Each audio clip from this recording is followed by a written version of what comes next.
આજની સવાર હતી આપણા પપ્પાના ઘરે, તો જો નાસ્તામાં ગાંઠિયા, ચટણી, ભાખરી, ચા. તો હાલો બધાય નાસ્તો કરવા.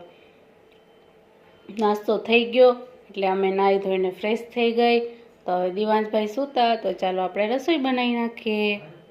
તો જો મમ્મીએ ભરી લીધો સસ્તા વટાણાનો ડબ્બો. કોણ હે ये लोग? कहां से आते हैं? પછી આપણે વટાણા, ટમેટા, ડુંગળી, લસણ તૈયારી કરી લીધી આપણે રસોઈ બનાવવાની.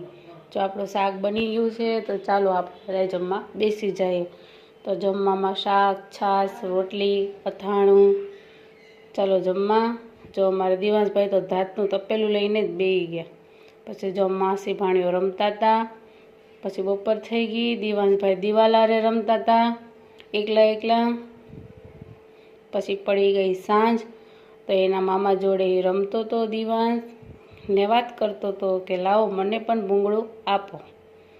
પછી જો મારા મમ્મી મારા માટે લાવ્યા ગપગોટાની લોઢી, અમારે બંને બહેનો માટે લાવ્યા એક સરખી. તો ચાલો બધાને ગુડ નાઇટ, જય શ્રી કૃષ્ણ.